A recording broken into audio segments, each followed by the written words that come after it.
वडोदरा में बीती रात से हो रही लगातार बारिश से कई इलाकों में पानी भर गया है। वडोदरा के सभी इलाकों से करीब करीब ऐसी ही तस्वीरें सामने आ रही है, जहां सड़कें नदियों में तब्दील हो गई है। ये वीडियो डभोई रोड के गणेश नगर का है, जहां सड़क पर पानी भर जाने से वाहन चालक परेशानी में पड़ गए हैं। आज सुबह से ही लगातार हो रही धुआंधार बारिश ने वडोदरा महानगर पालिका की प्री मानसून कार्यवाही की पोल खोल कर रख दी है।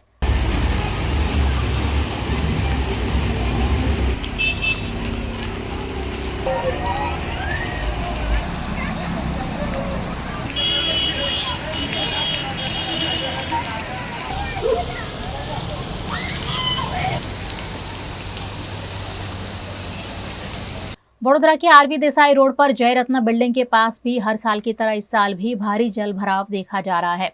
यहाँ हर साल पानी भरने की समस्या पेश आती है, लेकिन कॉरपोरेशन की ठोस कार्यवाही के अभाव में हर साल यहाँ कई फीट पानी भर जाता है। आज भी लगातार हो रही मूसलाधार बारिश के चलते यहाँ भारी जल भराव देखा जा रहा है।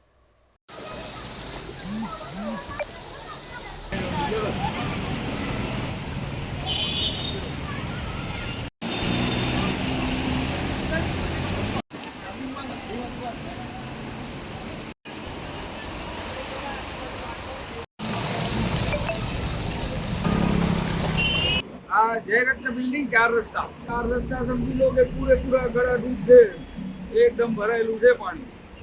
જે રીતે કોર્પોરેશન દ્વારા કામગીરી થવી જોઈએ, પ્રી મોન્સૂન કામગીરી, આ રીતે જે જાહેર રસ્તા પર પાણી ન ભરાવું જોઈએ, એ વિશે શું કહેશો? એ વિશે તો હવે એના હિસાબે કરતા હશે, પણ અહીંયા તો આ પરિસ્થિતિ વરસાદ ભરે। કેટલું પાણી લાગે છે? કેટલું પાણી છે અહીં? બુડાથી ઉપર છે ભાઈ। અમારા વિસ્તારમાં જયરત્ન બિલ્ડિંગ ચાર રસ્તા પર તમે જોઈ શકો કે થોડા જ વરસાદમાં ઘૂંટણ સુધી પાણી ભરાઈ ગયું છે। અસંખ્ય લોકોની ગાડીઓ બંધ થઈ ગઈ છે, લોકોને ચાલતું જવું પડે છે, ગાડીને ધક્કો મારીને લઈ જવું પડે છે। અને વારંવાર રજૂઆત કરી હતી, પ્રી મોન્સૂનની કામગીરી નથી થઈ। અમે સામાન્ય સભામાં બી રજૂઆત કરી, પણ અમને એવું કહેવામાં આવતું હતું 80% 85% પ્રી મોન્સૂનની કામગીરી થઈ ગઈ છે, પણ એ ફક્ત ને ફક્ત કાગળ પર જ કામગીરી થયેલી। તમે સ્થળ પર જગ્યા પર જોઈ શકો છો, જે વરસાદી કાચ છે, જે વરસાદી કાચનું પાણી આગળ જવું જોઈએ, પણ એ પાણી બેક મારે જે ઉપર આવે છે, એનો મતલબ એવું છે કે એક એચપીટ સફાઈ થઈ નથી, આગળની વરસાદી કાચ સફાઈ નહીં થઈ હોય, એના લીધે આ પરિસ્થિતિ ઊભી છે। એટલે જે પણ ઇજાદાર હશે, જે લોકોના પરસેવાના વેરાના પૈસા કરોડો રૂપિયા જે લઈ ગયા છે અને કાગળ પર એવું બતાવવામાં આવ્યું છે કે અમે તમામ કામગીરી કરી છે, એને બ્લેકલિસ્ટ કરવો જોઈએ અને તમામ આ કે વસૂલાત છે રકમની, એની પાસેથી વસૂલવી જોઈએ, એવી અમારી માંગ છે। આ રસ્તાની ઉપર જે ઢાંકણું છે, જે ડ્રેનેજની લાઈનનું, એ 20 કે 22 ફૂટ ડીપ કુંડી છે।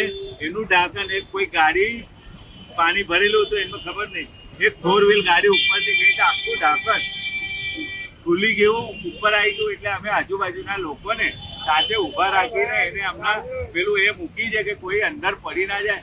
20 ને 22 ફૂટ ડીપ હોય કુંડી, એટલી ડીપમાં હોય તો કોઈ પડી જશે, કોઈને નુકસાન થાય।